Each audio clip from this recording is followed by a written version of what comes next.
चलिए स्टार्ट करते हैं आज का टॉपिक है आपका ऑपरेटिंग सिस्टम स्ट्रक्चर। यानी ऑपरेटिंग सिस्टम के स्ट्रक्चर कितनी तरह के होते हैं वो हम इस टॉपिक में कवर करेंगे। इस टॉपिक के बाद आपका चैप्टर 1 पूरी तरह से फिनिश हो जाएगा। सारे कंटेंट आपके सिलेबस के अकॉर्डिंग कवर हो चुके हैं और सारे नोट्स आपके गूगल क्लासरूम पे अपलोड हो जाएंगे। चैप्टर 1 आपका फिनिश हो जाएगा आफ्टर दिस टॉपिक। तो बात करते हैं ऑपरेटिंग सिस्टम स्ट्रक्चर की।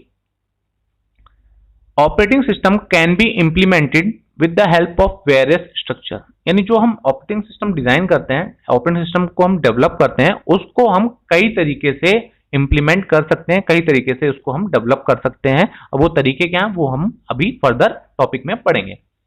The structure of the OS depends mainly on how the various common components of the operating system are interconnected and combined into the kernel।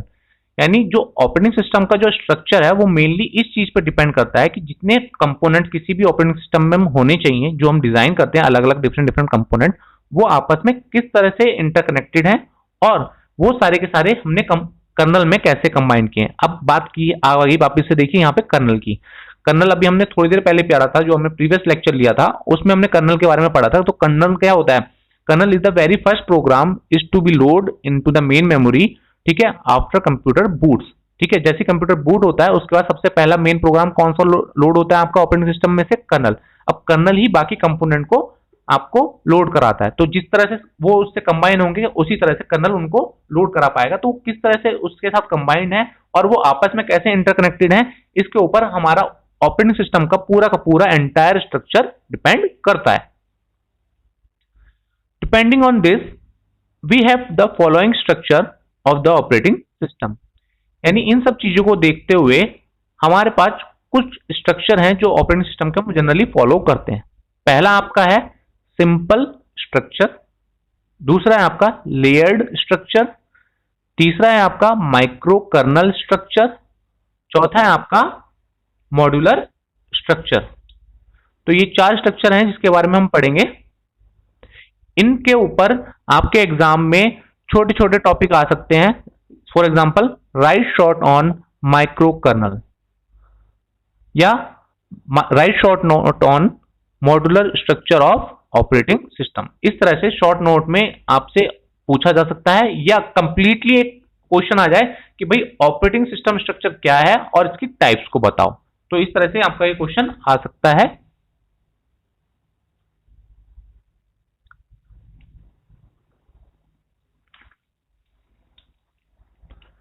सबसे पहली बात करते हैं हम सिंपल स्ट्रक्चर के बारे में।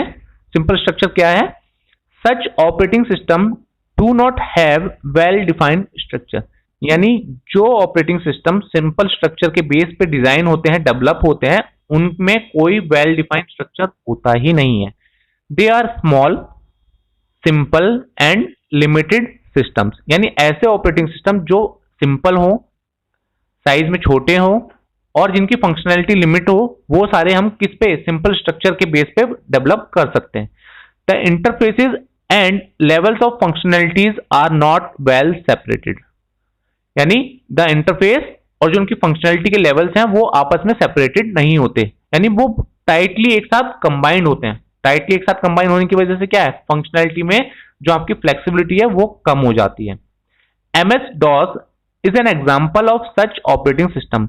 यानी जो हमारा DOS ऑपरेटिंग सिस्टम है वो सिंपल स्ट्रक्चर का एक एग्जांपल है। The diagram of the structure of MS DOS is shown below.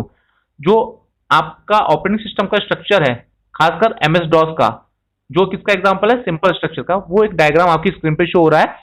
क्या है उस डायग्राम में? सबसे टॉप लेयर कौन सी है? एप्लीकेशन प्रोग्राम की, जिससे हम यूजर इंटरेक्ट करते हैं। उसके बाद दूसरी लेयर किसकी है? रेसिडेंट सिस्टम प्रोग्राम की।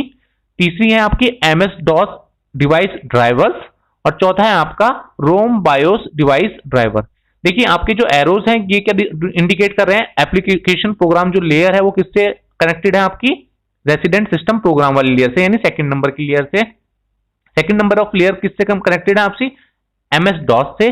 और तीसरी वाली लेयर किससे कनेक्टेड है? आपकी चौथी वाली लेयर से। और आपस में सारी लेयर भी अलग से इंटरकनेक्टेड है। जैसे एप्लीकेशन प्रोग्राम क्या है? सबसे नीचे वाली लेयर से भी कनेक्टेड है, रोम बायोस वाली से। आपकी रेसिडेंट वाली किससे कनेक्टेड है? आपकी रोम बायोस से। तो ये क्या है? बहुत आपस में टाइटली आपके इंटीग्रेटेड होते हैं। इसकी वजह से क्या होती है, फंक्शनैलिटी आपकी कम हो जाती है। तो सिंपल स्ट्रक्चर का ये आपका डिसएडवांटेज रहा।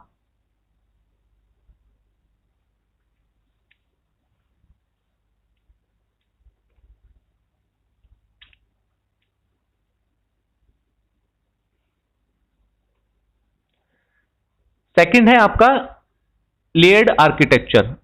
In this structure the OS is broken into number of layers. यानी इस स्ट्रक्चर में हम पूरे एंटायर ऑपरेटिंग सिस्टम को जब हम डेवलप करते हैं उनको हम लेयर्स में तोड़ लेते हैं, लेवल्स में तोड़ लेते हैं, लेवल्स बना लेते हैं एक तरह से। द बॉटम लेयर, जिसको हमने क्या किया, लेवल 0 या लेयर 0 का नाम दिया, is the hardware, and the top most layer, जिसको हमने एन लेयर दिया, यानी जो सबसे लास्ट की लेयर हुई, इज द यूजर इंटरफेस। यानी जो सबसे बॉटम लेयर होगी या बॉटम का जो आपका लेवल हो गया उसको बोल दिया हमने हार्डवेयर, और जो सबसे ऊपर का लेवल हो गया आपका, जो सबसे ऊपर की लेयर हुई, उसको बोल दिया हमने user interface. These layers are so designed that each layer uses the functions of the lower layer only. यानी जो टॉप मोस्ट लेयर होगी वो उससे नीचे वाली लेयर का फंक्शनलिटी यूज करेगी, और जो आपकी सेकंड मोस्ट लेयर होगी वो आपकी थर्ड मोस्ट लेयर की यूज करेगी, एंड सो ऑन। यानी ऊपर वाली लेयर सिर्फ नीचे वाले की फंक्शनलिटी को यूज कर सकती है, डायरेक्टली सबसे नीचे वाले की या उससे नीचे वाले की यूज नहीं कर सकती।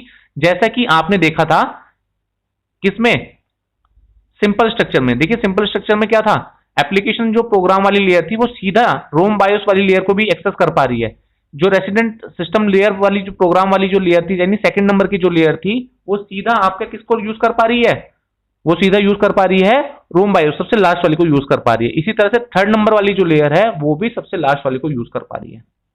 लेकिन यहां पे आप देख लीजिए जो लेयर स्ट्रक्चर है उसमें जो आपकी सबसे ऊपर की लेयर है वो आपकी उससे नीचे वाली लेयर को यूज कर सकती है। आपकी जो लेवल 1 की लेयर है वो लेवल 0 को यूज कर सकती है, लेवल 3 की लेवल 2 को यूज कर सकती है। ऐसा नहीं हो सकता कि लेवल 3 लेवल 0 को एक्सेस कर पा रही है। ठीक है, तो यहां पे लेयर्ड स्ट्रक्चर में और आपके जो प्रीवियस स्ट्रक्चर था उसमें ये डिफरेंस है। This simplifies the debugging process. इसमें क्या होता है, अगर किसी स्टेज में कोई एरर आती है डेवलपमेंट में, तो उसमें क्या होता है वो आसानी से आप प्रोसेस को फाइंड आउट कर सकते हैं। मान लीजिए मैं लेयर 3 आपको डिजाइन कर रहा हूं, लेयर 3 को मैं डेवलप कर रहा हूं, अगर उसमें कोई एरर आती है तो मैं लेयर 2 या लेयर 3 में ही कर सकता हूं, क्योंकि ये आपस में इंटीग्रेटेड है। लेकिन सिर्फ ऊपर वाली लेयर नीचे वाली से लेयर फंक्शनैलिटी से, अगर कोई दिक्कत ऊपर वाली में आ रही है तो नीचे वाली से आप उसको देखते हुए उसकी फंक्शनैलिटी को डिजाइन करते हुए उसको आप उसको डेवलप कर सकते हो। लेकिन जो आपका प्रीवियस स्ट्रक्चर था उसमें सारी लेयर्स आपस में इंटीग्रेटेड होती हैं, सारी लेयर्स आपस में कनेक्टेड होती हैं, एक दूसरे से डेटा शेयरिंग करती हैं। तो वहां पे ये दिक्कत पैदा होती है कि जब आप एक लेयर को डिजाइन कर रहे हो, डेवलप कर रहे हो, तो आपको नीचे की जितनी भी लेयर्स हैं उनके को ध्यान में रखते हुए चलना पड़ता है। लेकिन यहां पे ऐसे ही कोई दिक्कत वाली बात नहीं है।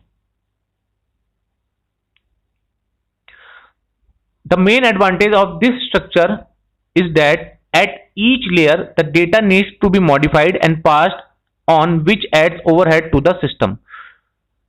Unix is an example of this structure. यानी जो हमने अभी स्ट्रक्चर स्टडी किया है उसका एग्जांपल कौन सा है, उस ऑपरेटिंग सिस्टम के स्ट्रक्चर का एग्जांपल कौन सा है, वो है आपका यूनिक्स स्ट्रक्चर।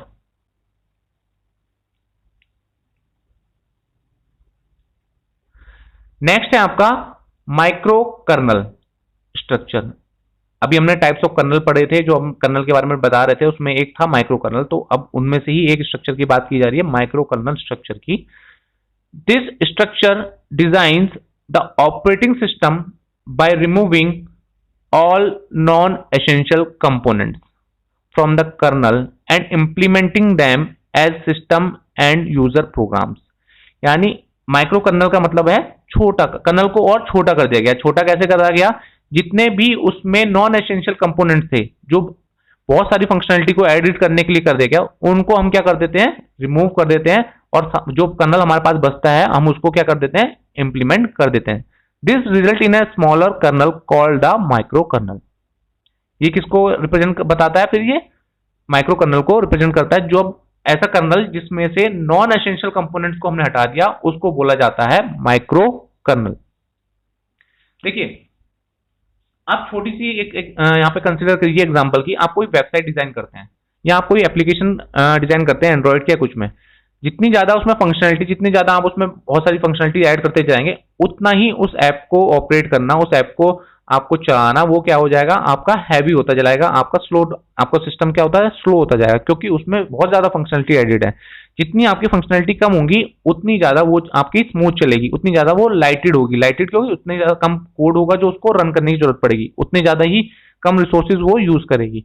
तो कर्नल को इतना हल्का बना दिया जाता है, इतना छोटा बना दिया जाता है। छोटा कैसे बना दिया गया, हल्का कैसे बना दिया गया, नॉन एसेंशियल कंपोनेंट जिनकी इतनी खास जरूरत नहीं है, जो इतनी ज्यादा एसेंशियल नहीं है, उनको हटा के उस कर्नल को जब हम डिजाइन करते हैं तो वो बनता है हमारा कौन सा, micro kernel. The advantage of this structure are that all new services needed to be added to user space and does not require the kernel to be modified। अब इसमें क्या होता है, अब हमने सारे नॉन एसेंशियल कंपोनेंट तो हटा दिए। मान लीजिए कोई ऐसा कंपोनेंट है जिसकी जरूरत बाद में यूजर को पड़ती है और यूजर उस सर्विस को एक्सेस करना चाहता है, तो हम क्या करते हैं, उस यूजर सर्विसेज को बाद में कर्नल में ऐड किया जा सकता है, मॉडिफाई किया जा सकता है। यानी आपने बिल्कुल एक छोटा सा बिल्कुल एसेंशियल कंपोनेंट के साथ एक कर्नल डिजाइन कर लिया, वो कर्नल आपके ऑपरेटिंग सिस्टम को चला रहा है। उससे क्या होगा, सब कुछ चीजें बहुत ज्यादा तेज होगी, फास्ट हो गई, एक्सेस फास्ट हो गया, आपकी सर्विसेज फास्ट हो गई।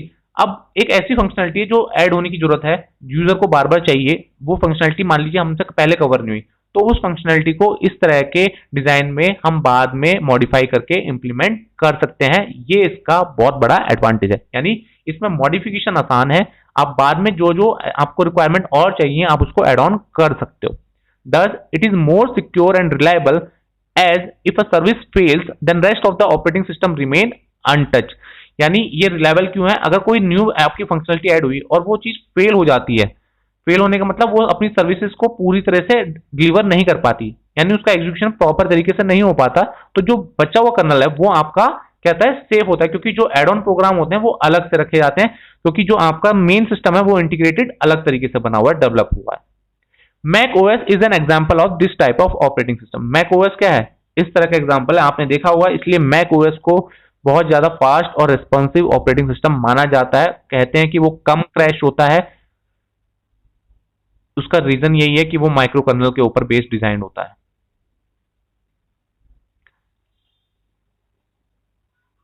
नेक्स्ट है आपका और लास्ट है आपका शायद मॉड्यूलर स्ट्रक्चर अप्रोच। अब मॉड्यूलर स्ट्रक्चर अप्रोच क्या है उसके बारे में देख लेते हैं।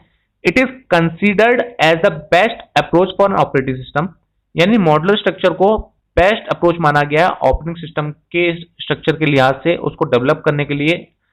It involves designing of a modular kernel, यानी यहां पे हम क्या करते हैं, एक मॉड्यूलर कर्नल को डिजाइन करते हैं।